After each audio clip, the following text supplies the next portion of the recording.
देखिए, हमारी मीटिंग में हम जो मज़दूरों के बीच से 12 जो उनकी मुख्य समस्याएं थी, 12 सूत्री डिमांड पत्र हमने सौंपा और हर बिंदु पर विस्तार से चर्चा हुआ।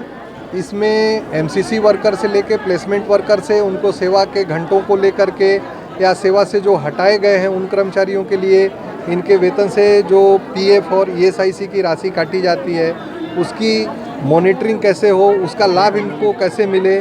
इसके साथ साथ जो हमारे एमसीसी वर्कर हैं इनका जो मानदेय राशि है, इनसे काम तो 8 घंटा लेते हैं, 6,000 है, इसको 7,000 किया जाए और इसके लिए शासन को पत्र लिखा जाएगा। और जो कर्मचारी हमारे एमसीसी में थे, प्लेसमेंट में थे, एमसीसी में चले गए, तो हर बिंदु पर विस्तार से चर्चा हुई। चूँकि कुछ कम्युनिकेशन गैप हुआ था मैनेजमेंट के साथ, इसके लिए ये तय हुआ कि एक स्टीयरिंग कमेटी बनेगी जिसमें हमारे निगम प्रबंधन के अधिकारी रहेंगे, पार्षद रहेंगे, यूनियन प्रतिनिधि रहेंगे और हर सप्ताह या 15 दिन में एक बैठक होगी और मज़दूरों की जो भी समस्या होगी वहाँ रखी जाएगी। मज़दूर जो जिसकी समस्या होगी उसके माध्यम, प्रतिनिधि के माध्यम, और उसका हर महीने निराकरण किया जाएगा। क्योंकि एकदम से रातों रात बहुत सारी समस्याएं हल नहीं हो सकती, कुछ चीज़ें शासन से स्वीकृति लेनी पड़ती है, इस चीज़ को हम भी जानते हैं। तो स्टीयरिंग कमेटी बनाने का और हर महीने में, हर हफ्ते में मजदूर की समस्या का सुना जाएगा, इसके लिए एक तय हुआ है। कितने लोग होंगे जी? कमेटी में आपके कितने लोग होंगे? अब कमेटी में कम से कम 6-7 लोग तो होंगे ही। अब ये तो अभी तय नहीं हुआ है, लेकिन पार्षद प्रतिनिधि जो एमआईसी मेंबर, जो स्वास्थ्य अधिकारी, प्रभारी स्वास्थ्य जो होते हैं, और आपके स्वास्थ्य अधिकारी जो हैं, प्लस यूनियन प्रतिनिधि होंगे, तो 6-7 लोग कम से कम तो हो ही जाएंगे। मुझे तो ऐसा लगा कि कुछ कम्युनिकेशन गैप था प्रशासनिक व्यवस्था को लेकर, तो उसको दूर कर लिया गया है और इसको लेके कमेटी भी बनाई गई है कि जो भविष्य में भी कोई छोटी मोटी तकलीफ़ें आती हैं तो अपनी बात कमेटी में रखें और उस कमेटी के माध्यम से उनकी तकलीफ़ों को दूर किया जाएगा। कुछ मामले 2017 के थे जो केवार कंपनी छोड़ के गई थी, उस समय कुछ प्लेसमेंट वालों को एमसीसी में रख लिया गया था, वो मामले थे। तो लगभग ये मामले पुराने थे और कुछ जो मामले कम्युनिकेशन गैप थे प्रशासनिक व्यवस्था को लेकर, उसको दूर कर लिया गया है। तो सर ऐसी स्थिति बनी क्योंकि कम्युनिकेशन गैप आया? नहीं, लगभग ये हम लोगों की जानकारी में भी नहीं थी। मेरे को तो कोई ज्ञापन भी, ऐसी स्थिति अब कर्मचारी और प्रशासनिक व्यवस्था को लेकर ही थी, तो लगभग इसको दूर कर लिया गया। आज हमारे एमआईसी के सभी साथी मौजूद थे और एक कमेटी बना ली गई है और आगे जाके ऐसी कोई तकलीफ नहीं आने देंगे। ये दुर्ग नगर निगम के सफाई कर्मी हैं। ये 2 तरीके के होते हैं, एमसीसी और प्लेसमेंट कर्मचारियों को 9,000 के लगभग तनख्वाह मिलता है और एमसीसी के कर्मचारियों को 6,000 के आसपास। इन दोनों कर्मचारियों में हम समान वेतन को लेकर के सफाई कर्मचारी आए हैं। रविवार के दिन छुट्टी नहीं मिल रही है एमसीसी वालों को, हमारी उसकी मांग है। ये आयोजन इनके संगठन ने किया है, पर हमको इनकी पीड़ा देख के हम इनकी मांग में शामिल हैं। दूसरा चीज़ ये है, मैं पूछना चाहता हूँ आयुक्त महोदय से कि पिछले 7 महीने में आपने बेतरतीब सफाई कर्मचारियों को निकाला। स्वच्छता सर्वेक्षण में आप अपने कुप्रबंधनों के कारण अंक नहीं बना पाए और उसका बदला आप सफाई कर्मचारियों से ले रहे हैं। एक दिन नागा नहीं हुआ कि 2 दिन का पैसा कटना, ये ऐसा अत्याचार वाला नियम कहाँ का है? आज वो काम नहीं करता, आज का पैसा काट लो।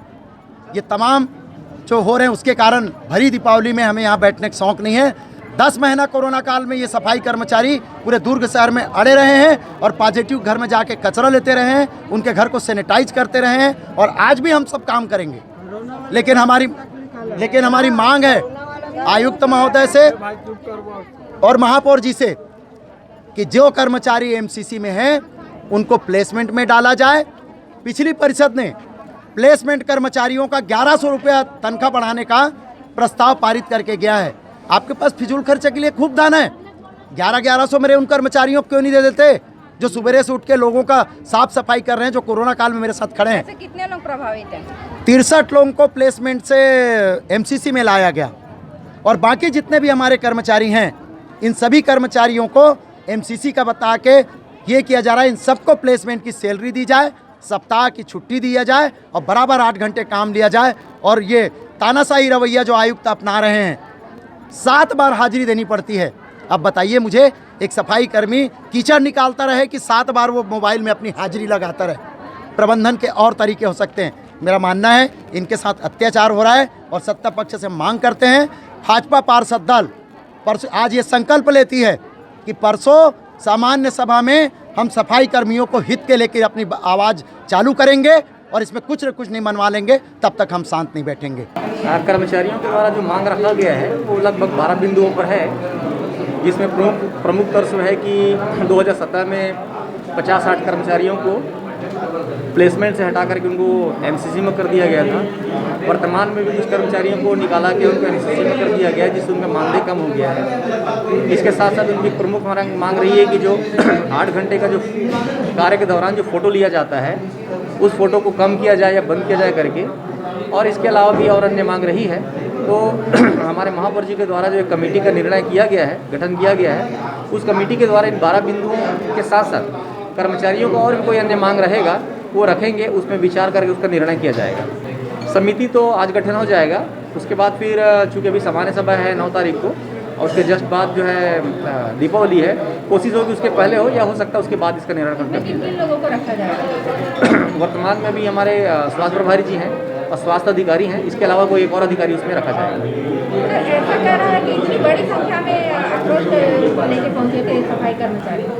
मैंने बताया ना कि 12 सूत्री जो मांग है उनका, जिसमें अलग अलग प्रकार की उनके पुरानी लेगेसी रही है शिकायतों की। जैसे इनका ESCI का जो कटता है EPF 1.75 काट दिया गया है जुलाई 2019 में, जो कि 0.75 कटना था।